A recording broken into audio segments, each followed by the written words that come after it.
It's really a pleasure in having Didier Faustino here at the GSD, particularly because it's the first time that Didier comes to the GSD. So thank you for joining us.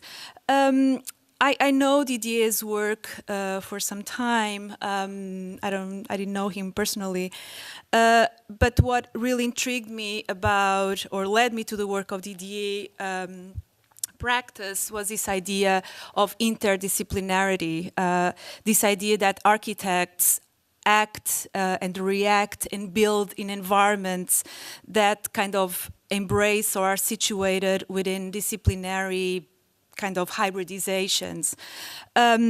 Didier is a kind of it's a successful example of an architect that embraces various modes of practice. He has been working in scenography, in architecture, in curation and writing. Also, he's the editor-in-chief of one amazing magazine called CREE, and he also teaches in various universities, particularly the AA in London. Didier has exhibited in many parts, in many venues, and also renowned institutions such as MoMA, Georges Pompidou Center, at the Venice Biennale in the French Pavilion, Archilab, and the Design Museum in Ghent, Belgium. What I like very much about Didier's work, and also I find it very relevant for him to be here today, is what I think he is. He's an agent provocateur. Oh my God, my French. He provokes, he questions. In a small conversation we had yesterday, he was confessing that he's not interested to provide clear answers to issues, but he's really interested in raising questions. So as a designer, the raising of questions is really essential. As you may know, failure is something that we don't talk so much here in the school. Using your intuition, using your guts is not so much embraced. Is really now a good time to do so. And when I say that is because I think we are facing, or the design discipline is facing very interesting challenges, social, economic, political, ecological. And sometimes design comes into a place that, designing buildings or designing landscapes are not only the answers. Working with communities is essential. Understanding what do they want and need is essential. And designers, in many times, are within this kind of role of negotiator. So within this negotiation, to test skills, to operate open and collectively embracing other disciplines or other modes of practice is essential. So with this lecture, I'm really interested, to think about what is the role of design, how can design operate in many different contexts, challenging contexts, socially and other kind of natures of issues and challenges. And I'm hoping to see and to kind of trigger a conversation about tools and skills that we as designers embrace or should embrace. Didier is also developing throughout this week a workshop with our art design and public domain students called Portable Democracy. The opening of the work that will be produced in this workshop will be this Friday, the 15th at 6 p.m. So please stay tuned. We are hoping to get good surprises from this work. I also want to acknowledge the support of the Rouse Visiting Artist Program and the French Cultural Center for this event. Thank you for supporting us. And without further ado, please welcome Didier.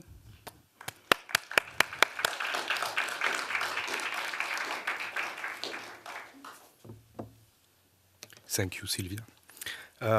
First at all, I would like to thank the GSD and his dean, and especially also the French Cultural Center to make it possible to come. Sylvia, Chantel, and Mostefa V. Thank you very much. I will try to be as clear as you have been. It's not easy for me. I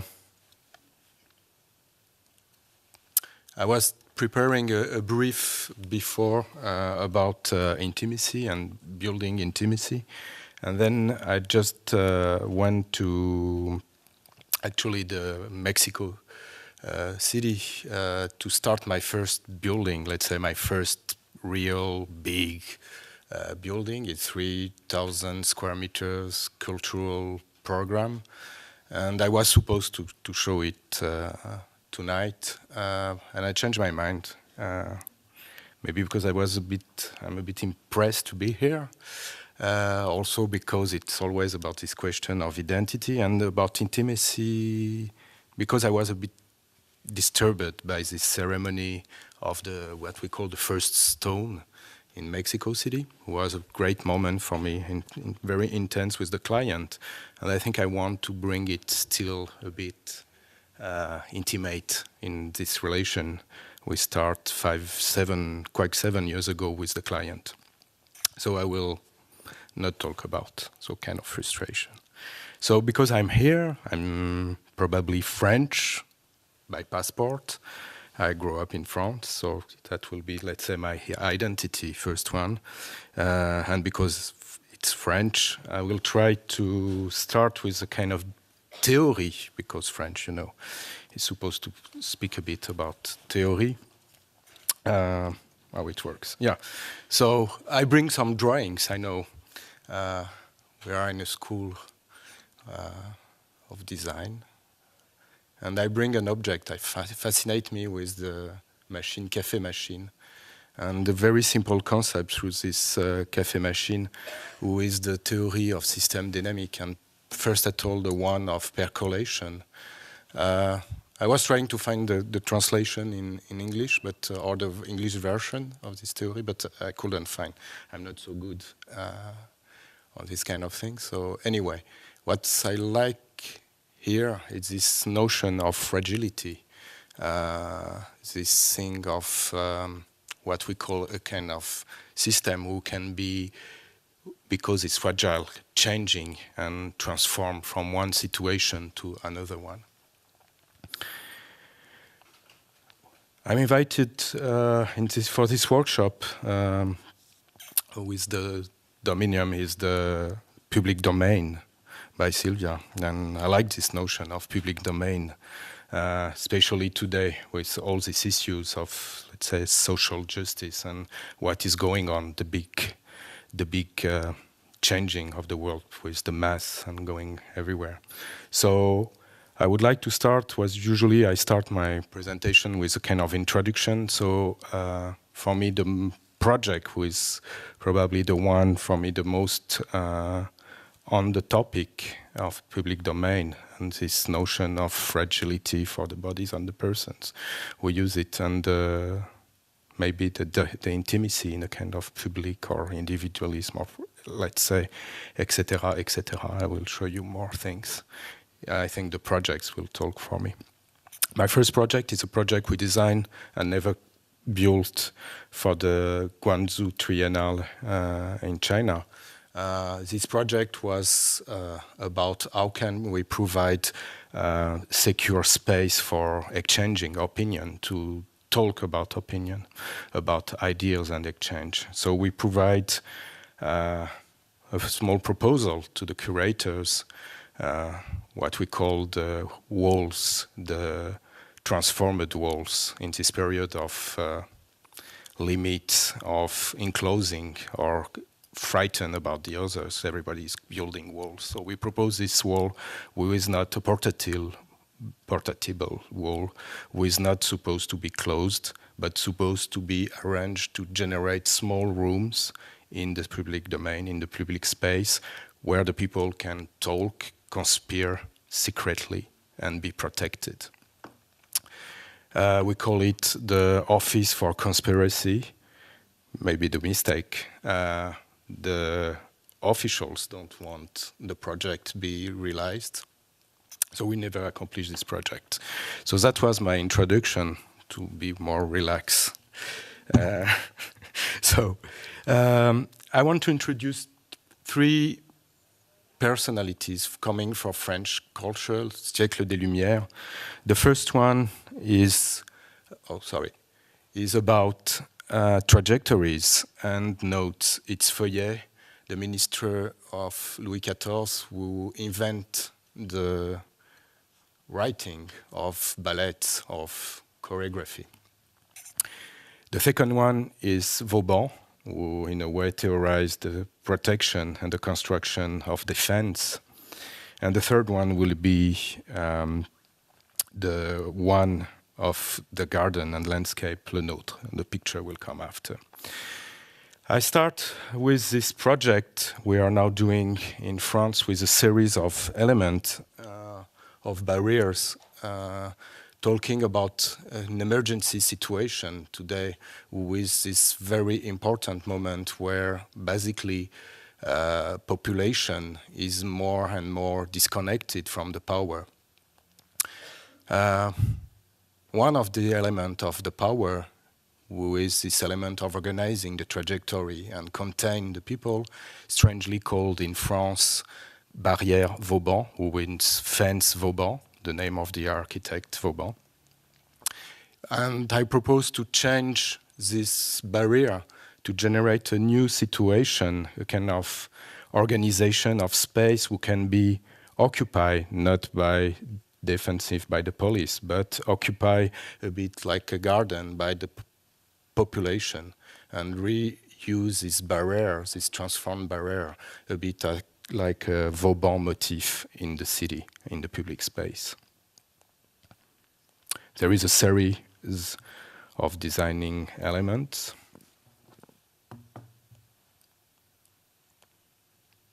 And we realize one in the garden of Le Nôtre in Paris, who was Jardin des Tuileries, who strangely is surrounded with, nobody knows that now, but by defense by Vauban. So it was a kind of interesting thing.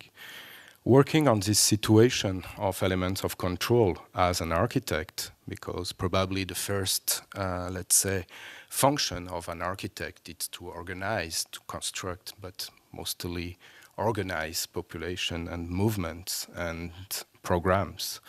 I propose a very basic transformation of this proposal of the barriers Vauban to a kind of performative space who was a jail during the night, the Nuit Blanche in Paris. And I ask to French squad police, actually 5 of them, to accept. They were part of the les chœurs, so the people singing police chœur, to perform in the Nuit Blanche event in Paris with this very one-night shot event for artists and architects to meet and propose things linked to the city. And I propose to establish this jail in the city hall in Paris, in the one of the main salons, and ask to the police to sing a mix of 2 songs. One is L'amour est enfant de Bohème by Georges Bizet, and the other one is This Is Not a Love Song by Public Image Limited. This project was the beginning of one step more of consciousness, who is actually how, as an architect, as a designer, can be engaged in our contemporary world and produce elements of architecture who can be used not to control, but maybe to defend, to protect. So we design an element with this piece of metal, who can be seen as an answer to the aggression, to the aggressivity, something to defend as an protective element. But this size is not made to protect one person, but to be used as a piece of a more large series of elements who will be an auto-constructive system to protect the people, a series of small groups from the aggression. I proposed this piece for it was actually for the Chicago Biennale. Strangely, the text I wrote was maybe a bit naive. I've been a bit transformed by the editor. It was concluded by, this is a structure, an element to fight the police. It disappeared. So it became the title. I decided to call it Build the Fight. Build the Fight, for me, is something really important. It's something important because most of the time we forget 98 or 99% of population. We build for the common or the biggest number, but never for the single, the one who is fragile, the ones who are not the access to the speech or the parole. So I'm interested on the misfits. I'm interested on this situation. I'm probably I've construct my work as something who doesn't fit really on the system. The last work I did was in Cuba last year after many years invited by the Biennale and the curators of the Biennale of the La Havane. And many of the proposals I did have never been accepted. So after 3 times, I decided to make a more simple project and maybe not talk about the political situation, but talk about memory and the failure. The failure of a dream, the failure of an utopia, the failure of maybe the hope of a new world. So I proposed to the Biennale a project called Exploring Dead Buildings. The proposal was not to explore the dead building built by Vittorio Garatti, who is actually the Scuola of Ballet of La Havana. But the proposal was more to talk about youngness and lost illusions, to talk about prisons, to talk about freedom.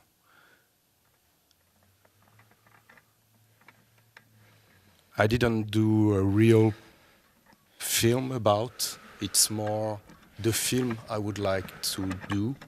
It's a trailer. It's about 8 minutes of a trailer of this Exploring Dead Building.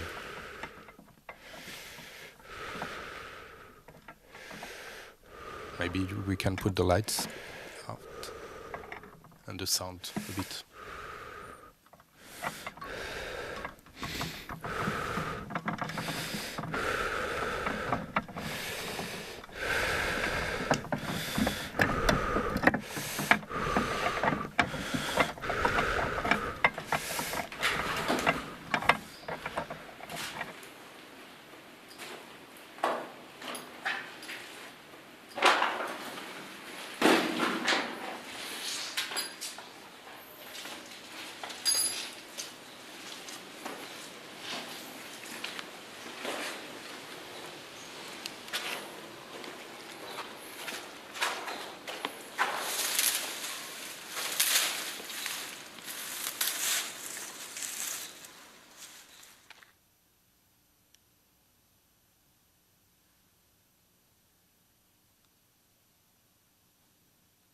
Futuro,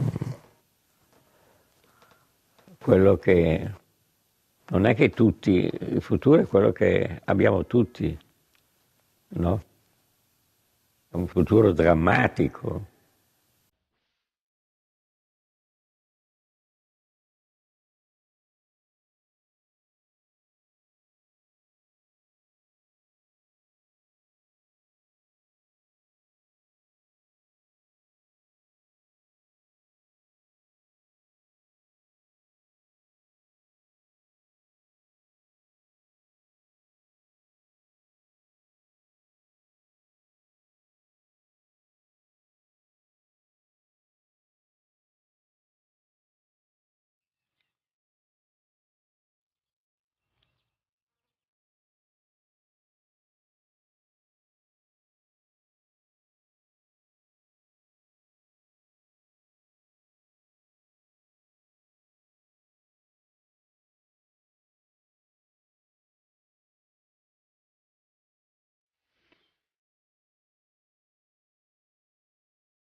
amo el espacio, amo el movimiento, la interrelación. Amo los sistemas abiertos que se nutren de intercambios. Odio los sistemas cerrados que sofocan. Amo el viaje, la aventura, también como metáfora. El viaje como investigación. La investigación como conocimiento. El proyecto como conocimiento. Un duende que te acompaña, que te da la justa dosis de inconsciencia, que te ayuda a tener fe en el proyecto, que no te espanta de frente a aquello que los procesos orgánicos autogeneran. Amo los lugares oscuros, los lugares del misterio, las ojeades de oscuridad y luz. Amo el barroco. Encuentro perfecta la palabra de Vedova. De toda arquitectura anterior es lo que más se acerca a nuestra sensibilidad, aquel construir en la luz, aquellos planos dinámicos. Me parece que hablan de una movilidad afín al espacio contemporáneo. Toda época tiene características propias y la nuestra, por diversos datos, me parece caracterizada por la no mesurable, por la decadencia de lo clásico a priori, por una perenne movilidad, lo contrario del concepto puro de la moral instituida, de las leyes establecidas. Amo el barroco, amo su instabilidad, amo su permisividad total.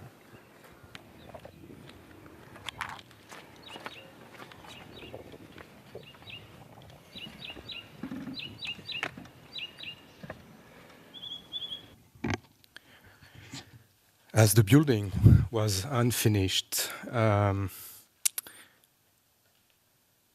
dead before birth, it's an unfinished film, we realize there. That will be also a part of a in-process project, more large, where we explore a series of buildings. We start, actually the first project was with a building in Georgia, who was the former Ministry of Highways, but it's an ongoing project. We'll talk about failure. I'm here to tell you also, I was surprised to be called or to be categorized as an artist. I'm really honored to be categorized like that. I'm an architect. I'm start the school in France in the middle or end of the 80s, beginning of the 90s, and I diplomate at this time a bit before 2000. And I start a company called Mésarchitectures, a company who accept the unexpected, or the undesirable, who accept to produce situations who are not usually the ones we promote to success, but to explore, to exist. This architecture developments by the company Mésarchitectures have one point very clear, is to explore this notion of fragility and to build through, considering fragility has the element, the key point to work on. This fragility should appear in many situations. Most of the time, situation we can look as intermediate or in between, situations who are unexpected. So from that, let's say, the aim of the office, of the studio, of the work, is more to explore a series of fragments to propose something who is not one, but multiple, something who is not pluridisciplinary, as it was presented, but maybe more undisciplinary. The escape is always there to explore something else. As this project is a kind of proposal of in-between discussion during protest, with this element, with the high speaker who became something else, an element, an intimate element, to propose a kind of intimate or one-to-one discussion, talking, maybe providing something who is not black, not white, something in between, something between hell, heaven, who knows, something we talk about repeating, something we talk about this idea of future will be a remake, so re-questioning time after time what we are doing. As an architect, I start my first project, my first commission for kids in my village in Portugal, where my family come. The first time where they ask me, kids, after the school, I finished the school, who are you, mister? And I answer, the first time of my life, I'm an architect. And they said, if you are an architect, build our house. I built a house for one summer in an environment totally decadent, a kind of suburbia forest in the middle of nowhere, near a city called Leiria in Portugal. It was an unfinished project, a fragile situation, double floors, actually, 2 floors, not so bad. And this project became the first one of a series where this notion of fragility is the main topic. One quite months after this project, I was invited by the Museum of Modern Art in Paris to design not a piece, but an environment, to bring something inside the museum, a place, a situation where the people can meet and discuss. This place, I call it Revolution. It was at the Couvent des Cordeliers, the place where the French Revolution starts.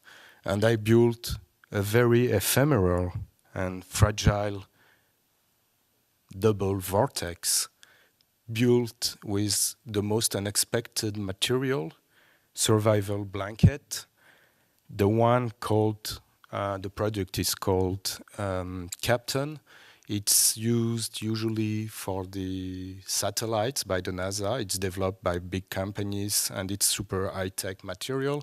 But at the same time, it's charged with this very simple faculty to provide protection in case of emergency. We see it everywhere. It's the most strange situation where one material is the most ambiguous, being used by the high-tech technologies to reflect, because it's super light and these super high qualities of reflection, and at the same time became the most protective and the most usual element to protect the body after a trauma. We built an environment, a place for fragility, a space, a territory for expression.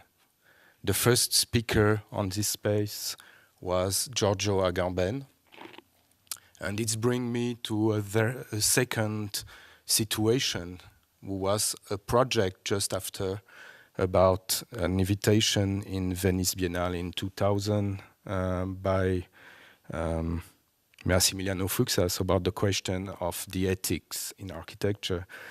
I propose not to work or to produce a fragile situation for expression or other things, for trajectories, but something to protect, an architecture to protect fragility, the most precious element who is life, the most precious, the most fragile life, a container to protect migrants, a kind of minimum existence space to protect bodies when they go from one point to another one. This project was linked to something for me was the unacceptable situation in end of the 90s. We was this situation in Europe where the migrants were arriving very clandestine, and at the same time the politics don't want to see the problem. So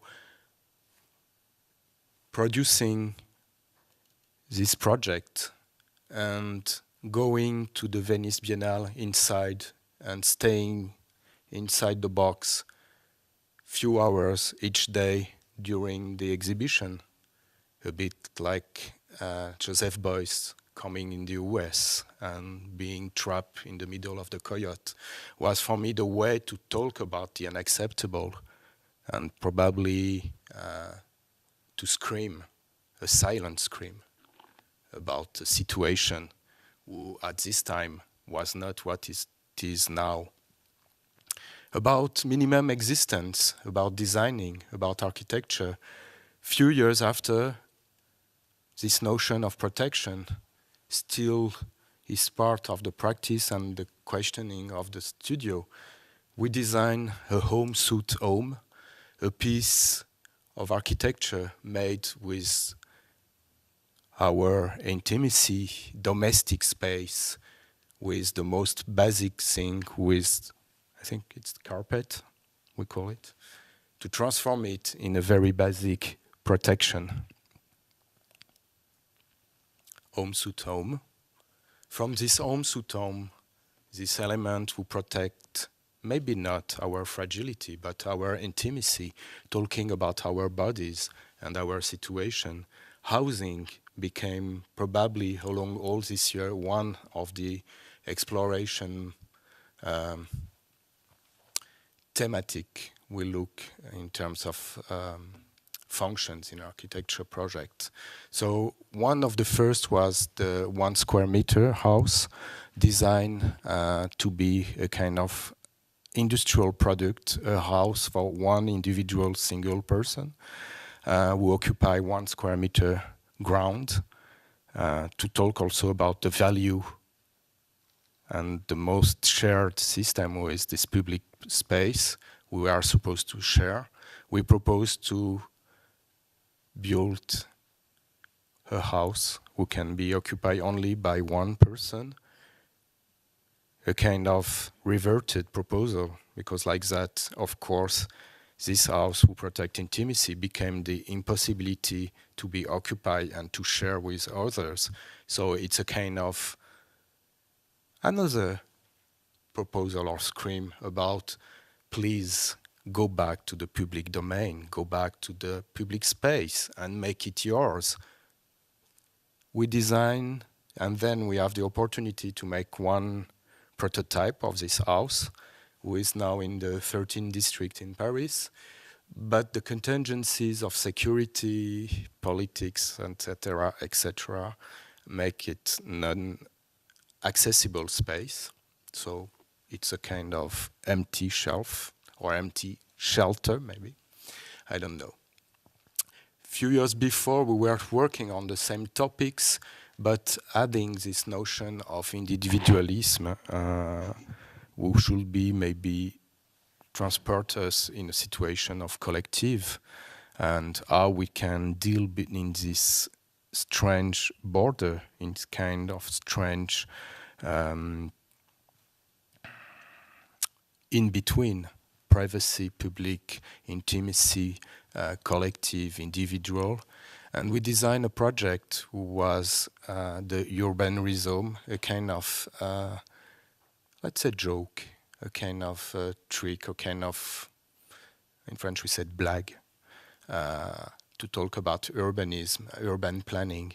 The most simple element we can do with a piece of puzzle as an element of urban planning, a piece of puzzle is divided and mounted in 4 legs, divided in 2, here is it, in two situations. A is the private, and B is the continuous space with the public. And it's 50-50% the piece of puzzle. It was a project for Roswell, actually, the competition. Roswell, and it was to build a motel for aliens. And I talk more about aliens as the ones who cross the border than the ones who come from the other space. We got the special prize for this project, an adaptive architecture, a kind of global solution for urban planning. Of course, it was not about architecture, this project, but more about the threshold, about the limit, about the borders. And this project opened us another project, who was an exhibition at Storefront in New York. For me, kind of space, the most successful space to talk about the border and the limits. And I was like super impressed, and we didn't know with the team what will be our answer. But we saw one thing, was the fact Akonchi designed this wall, but still an element exists with this small border of the wall when the doors open, the wall open. So I propose to encaps this wall to materialize this in-between territory and to provoke a situation, an unexpected situation, who was before coming inside to explore the in-between and the constraint of the trajectory. The project was called Host in the Hell or Ghost in the Shell. And from that we went to California, to the LaxArt space, and we bring exactly the same material and talking again about the same issue, fragility, danger, situation, unacceptable situation about crossing the borders. And the proposal was just a very formal proposal, maybe more poetic, with a kind of twist of the border, twist of the limit of the frontier. This material was the chain link, probably the most obvious material to talk about ownership, to talk about property. And by extension, we are now designing or producing a new kind of chain link, who will be the domestic anarchy chain link, who is the proposal. We are developing it for an exhibition in Mexico. So let's say the journey across the US and the situation of migration interests us is now developed and be concluded in Mexico City in few weeks. Of course, we talk, since I start I talk a lot about fragility, limits, ambiguity. One of the most ambiguous space for me is the domestic space himself, the space of our housing. And for this project, we were invited to design luxury space, a luxury interior for Chinese family, 140 square meters housing. And I proposed to change the ratio of the interiors of super luxury apartments to inflate, let's say, the entrance, the representative space with the entrance, who is supposed to be the last, this transition space between public and private, to become half of the apartment, half of the housing. And we built a huge entrance surrounded by all the elements of domestic. Of course, as a provocation, we didn't buy expensive interiors or expensive furnitures. We just buy the ones we find in the street. And we build this intermediary or this in-between space, occupying half of the apartment, with all the functions surrounded and forced to be in the perimeter, let's say in the border, in the limit of the interior, to generate a dialogue between conventional space and unexpectable space. A space for nothing, a space, a kind of new territory for exploration, a space where social conventions cannot be placed, where we need to reinvent our behavior through the others. This behavior is also about ergonomy, finding new ways of occupying, of use of the space, discovering also new possibilities, because most of the things we are supposed to design and use are conventional, are things we never question. What is important for me is also to question architecture, question the borders, question space. I bring one text who will be for me the one I use regularly, with this text called Règlement by Hervé Guibert, the friend of Michel Foucault, a writer more than a theoretician, and a poet. And this text for me is really important in his conclusion. I always bring it in, what's going on, sorry. I always bring it about in schools of architecture, because it's talk about giving prize to the creators, the ones who design vicious space. I don't know what it means, vicious space, but it's something who question me. Vicious space is probably the space architects design and don't question. And I think we should question all the time what we do. And that's why one of the first building we did with Mésarchitectures office was the Stairway to Heaven, a public space for individual use. A public space where your own person is exposed to the others. A space who is an extraction of the most ambiguous space, the space who is in between private and public, the space who is in between you and I, usually the staircase, the space who brings conflicts, the space who is probably the one favorite design for the architects. So we bring one from the social housing nearby in Castelo Branco, and we just copy it and put it in the public space. We use all the budget to design 500 square meters of land in one staircase, and we said to the city hall, now it's your time to work and to solve the rest. The building or the staircase, the Stairway to Heaven piece, received a prize for contemporary art, but the city hall never opened the project, and it stayed like that about 10 years. Actually, the design is exactly like that, this rough material, but the surrounding space was not taken charge by the city hall.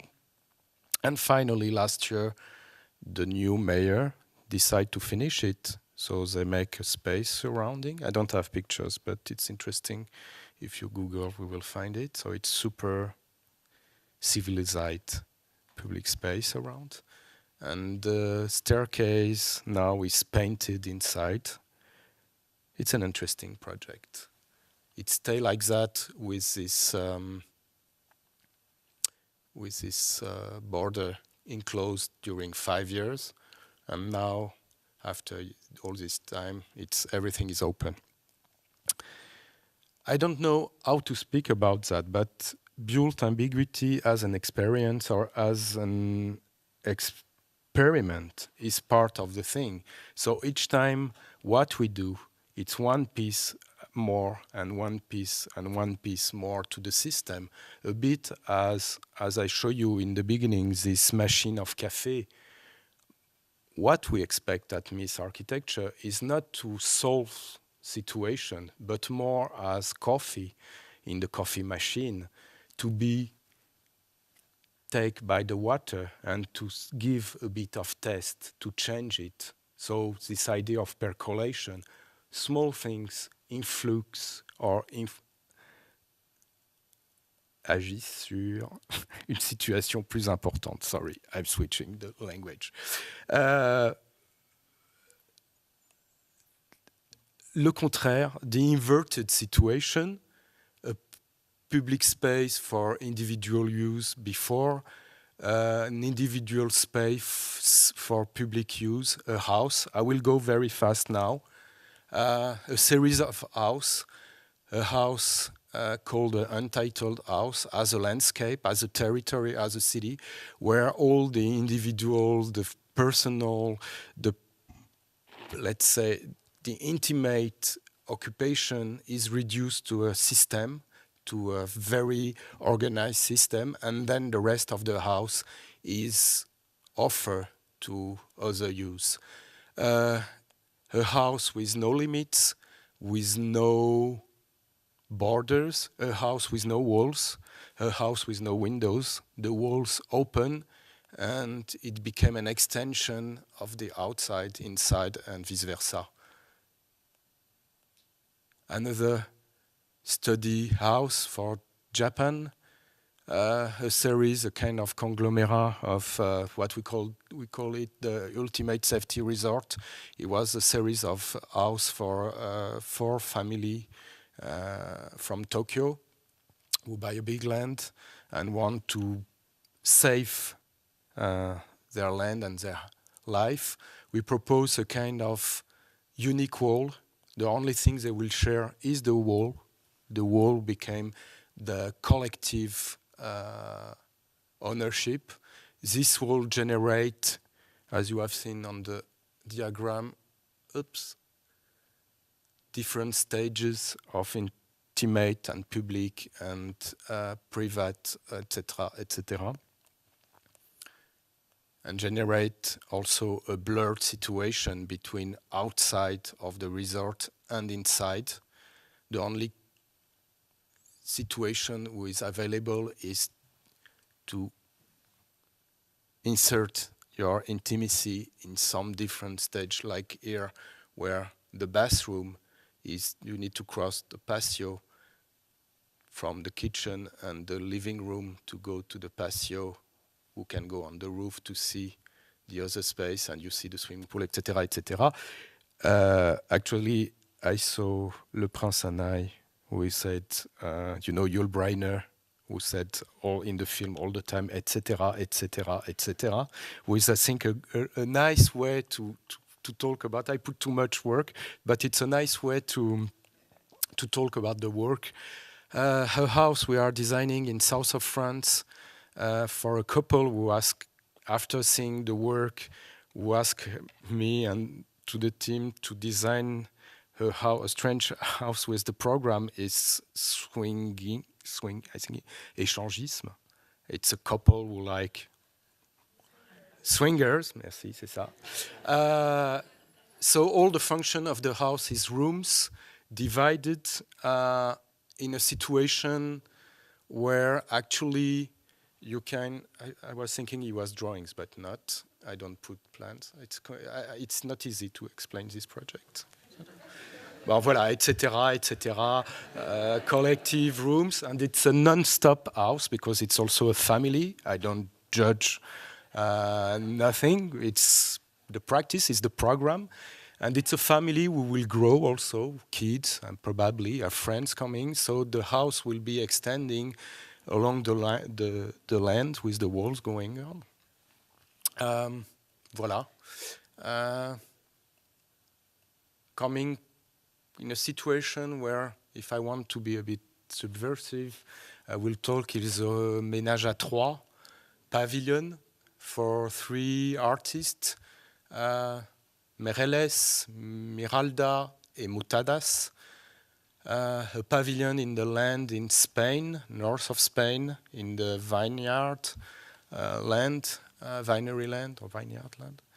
A place to meet, a roof is the roof, the house is the roof, and under this roof, the table sculpted on the rock, and 3 small rooms, one for hygiene, one for the bottles, and the other one to cook, the kitchen. Voilà. Another house for a couple who is not officially together, who asked me to design a dream house. A house to explore desire, pleasure, a territory for the body, enclosed in a skin of porcelain, porcelain fragile as love is. And probably the most exciting thing was to provide situation where we explore our fragility, a tribute to Milan Kundera and the unbelievable lightness of being. And because all that is about constructing a situation, construct to explore or to experiment the leap into the void. Another situation to explore that, to jump into new situations. This is a project for a tower in Amazonia for a company to ask me to design an hotel, and we design a basic hotel where the workers will be down and the users will be up with no interiors, just stations of exchange or discussion. We will not build this building anyway, the broken high-rise we call it. It was more an exercise to talk about state of unreal, a situation with probably the situation the most extended in the world now, with the limits and borders, the ones we need to fight again. A small pavilion of tea between North and South of Korea. Sky is the limit, we call it. A place to share, a place to be in situation of fragility, to recover the consciousness of our human life. Another stage, another platform, another element to share, a tribute to Guy Debord and la Société du Spectacle, a small village who asked us to design an event, an art event, to bring people. We design it, we choose the land just near the telecommunication tower, and we built these circle crops who can be only seen by the stars, a place where we will dance, we will share, we will turn around, and where we will be burned. And to finish my lecture, a quote by Peter Sloterdijk, who is for me probably the most important line, who is, there is not any more time to build buildings in the environment, but to build environment inside the buildings.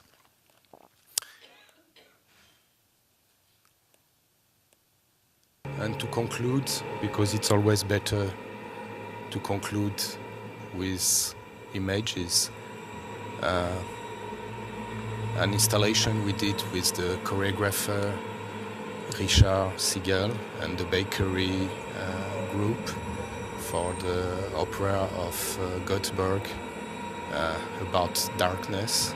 So, thank you.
Well, thank you so much, Didier. That was fantastic.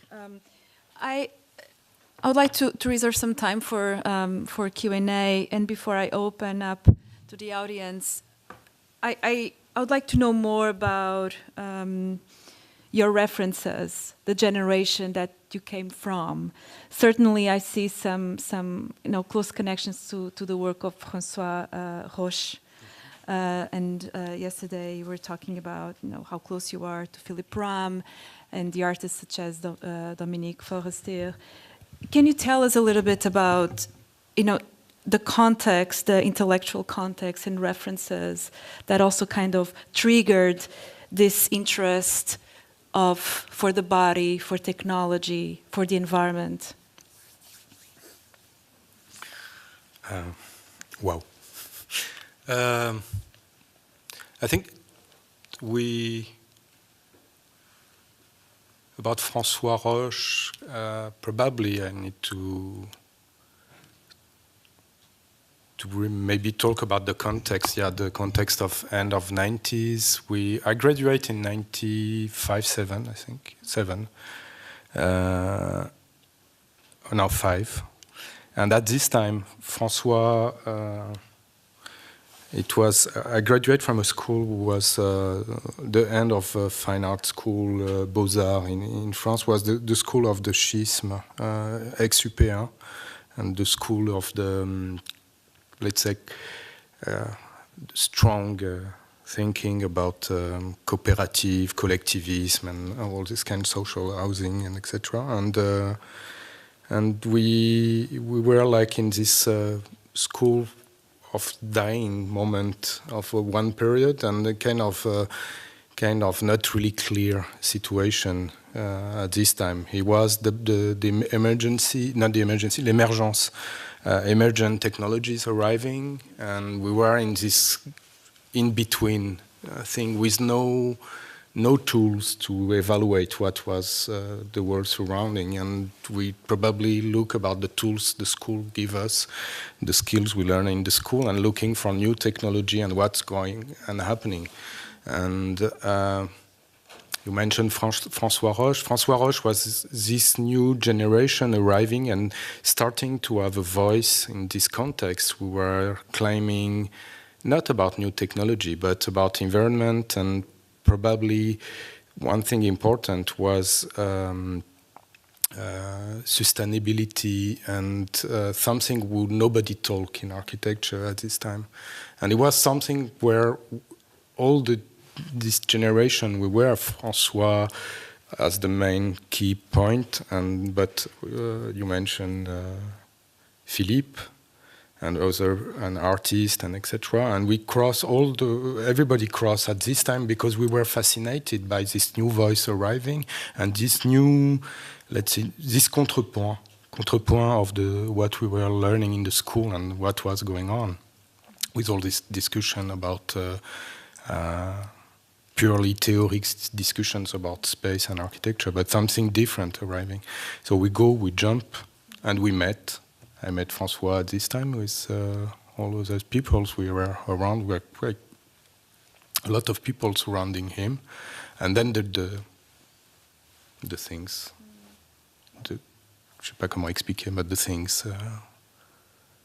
were a bit changing, because in a way the new technology and these new skills arriving, and everything was a kind of big mess. And our background, who was this background of, in my case, the background was more questions of politics, social, and engagement as an architect to find the articulation on the things, was at one moment totally not part of the attention and the discussion, and everything became about the skills, the instruments, the form, what was around the form, blah, blah, blah. So for me, totally sterile conversations. So I get out of this thing, and we start our activity with Mésarchitectures. And at this time, we became really more close about artists who were interested about environment, about situation. We were not the discussions of architecture at this period. I don't know if I'm clear, but... It's very clear. You also write, and you are editor, and you have been director in many magazines. I'm saying this because text is also a medium for you. And when I say text, is also the way that you embrace the titles of the work, and the titles become also integral to your projects. So you use materials as you use text and language. Do you want to tell us a little bit about that, how you position the text, how do you position the titles relative to what you're producing, what it comes first? You know, there's always this question when you are writing, do you write the lyric first or do you write the song first? What is that relation? It's it's really important, but in a way, to be honest, I'm not a writer. I'm not somebody who uses the text as a medium. I'm more somebody who play with the text. But it's really difficult for me to be to be clear with the text, because the main thing is the project. We will talk about the idea with the medium. So basically, what I do is I give a title to a text as you give a title to, voilà. And that's not. I think it's better to look about the project. The project should be an element, an autonomous system. We'll talk about what you want more than that. I prefer when the projects speak about the situation. So that's need a title. It's also a way to engage with the work for those who are not seeing the work, to open up other type of references and provocations. I'd like to open now to the audience, maybe a few questions.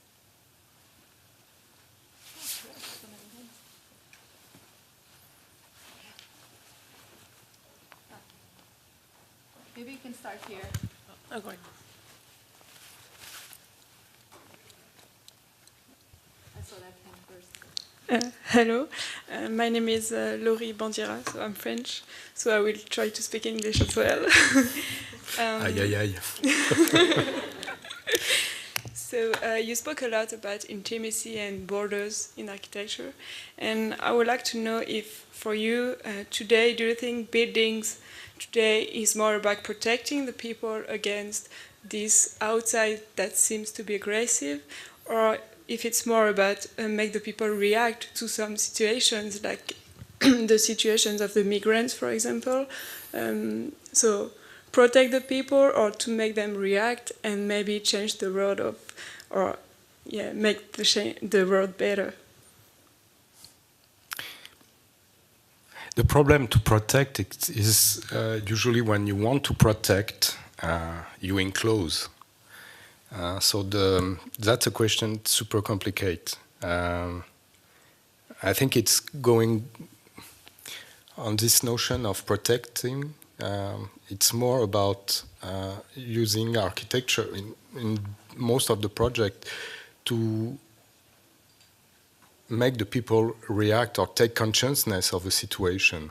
I would say most of the things, and we have just finished a project in Italy about huge floating elements to put in the Mediterranean just to save people. It's not to be construct as the container for migrants I design. It's the thing is not, the purpose is not to make it as a solution or to protect, it's more to talk about the situation. It's to make people take consciousness. I mean, I don't think we are here to find solutions, because the situation is unacceptable, and it's not the role of the architect to find solutions, because it's become the instrument of the power and the control. It's the power, it's the government, it's the society needs to find solution, but not buildings. I mean, so that's a tricky thing. Or build fragile situations who can be maybe broken, protections who can be broke. I have students now in the studio in London who are working on this topic, because strangely I was imagining Mediterranean as a new continent, and that's the topic I give to my students at the AA and our unit. And they came, and we make a trip, and the idea was to travel around the Mediterranean with the cheapest companies, just to spend the money of a big trip in many jumping, and to see quickly situation. And then we stop at one moment in Lesbos, because it was organized like that, and we were not expecting what's happened. The topic was, I wrote the topic before summer, and when the situation became after so inextricable and problematic. And one thing is really important, the experience we went there and the students bring is the camps are not made to protect them. They are just made to enclose a situation, and basically they are not protected. They are in situation or even more fragility. Mafia, control, extortion, rape, everything is done behind walls. It's just a way to clean and to give a kind of semblant or a illusion of dignity. It's to give us good consciousness of our society these camps are built. So the students, what they are bringing, and that's fantastic material, is this thing of how can we broke and make these fences becoming porous. I think I'm clear. Porous. Porosity. Who is, in a way, I was starting with this notion of percolation and these dynamics. Porosity is one of the elements of, let's say, the filtering. And architecture, I think the mission is not to build limits or protection, it's more to build systems who are able to transform or to change the trajectories. We mean also to change what is in situation at for example, these cases of immigration and flux, or more than immigrations, it's just exodus of population. It's just a flux completely uncontrolled. And we can, the thing is, the problem for me is how we became at one moment the element who manipulate that, and for what.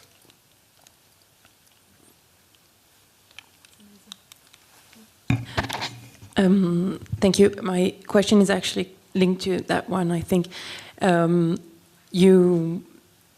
would you consider your role in relationship with an existing social movement, for example?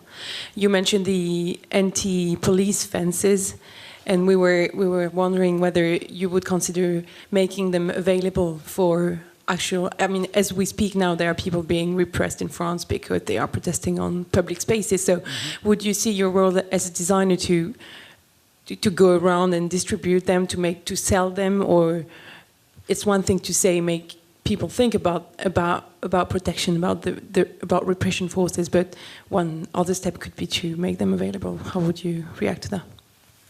How do you make it effective? I don't know. I really don't know. It's a huge question.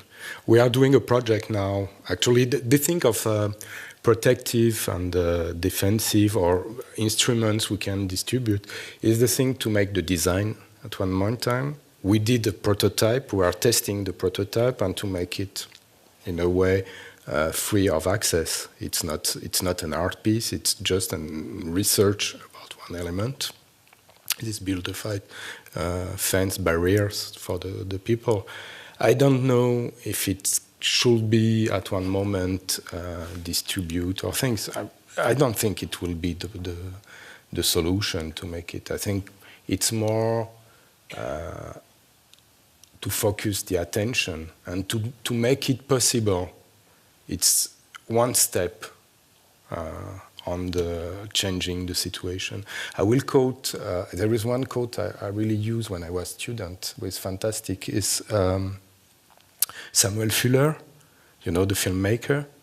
He was soldier in the Second World War, and he arrived in Germany at the Liberation.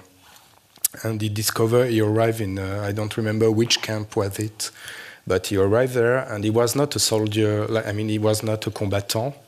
He was a filmmaker for the army, US Army. And he was testing the film, Kodak film, the first Kodak color films, who the brand gave to the army to test it. And they arrived in the camp, and they filmed the unacceptable, the no words. He filmed it. It's the first films in color. It's the only films in color who exist. The film was never developed, and in the 90s, end of 80s, beginning of 90s, these films were, some people will discover and were developed. And people asked to Samuel Fuller why he never mentioned about this film to nobody and the power of these images. And he answered something very simple, super strong. He says, only fiction can save the world. And actually, it can change, can change the world. That's really the point. So sometimes producing things, making it exist as a fiction, as a possibility, is more effective than to try to make it operative. That's the point. Mm-hmm.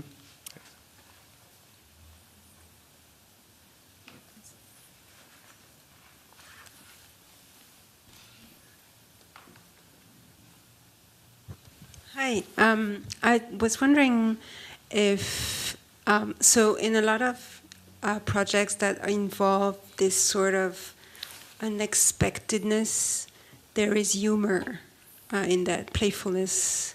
I was wondering if it was on purpose or something that you're welcoming or something that you're using as well. Because I think playfulness is often looked down upon as something, this is playful or this is fun or this is humorous, but I think it has also a very great subversion about it. So I was just wondering if you use it on purpose. It's funny, you were saying rumeur, and you said humor. It's catastrophique. I think it's about, it's a bit like the titles. It's you give something. Thank you. You give something, in French we said un os à ronger, with the best way to make the things happen, to exist.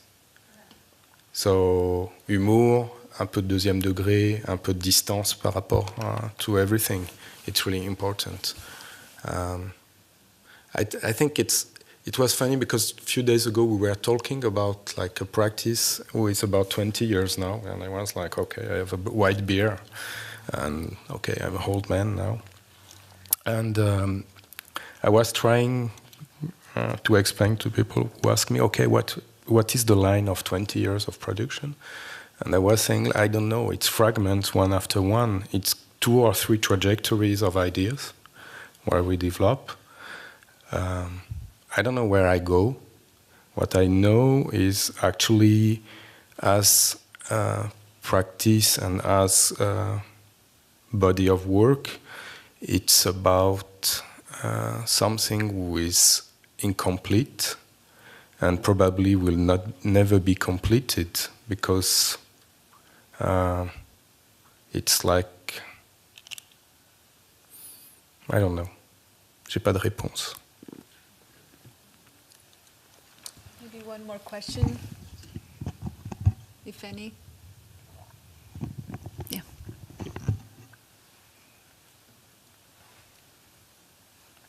Hi, I'm just wondering what you think about art and architecture in general and the intersection of the two worlds, And how has your education as an architect placed you in a specific way in relation to both the art world and the architecture world?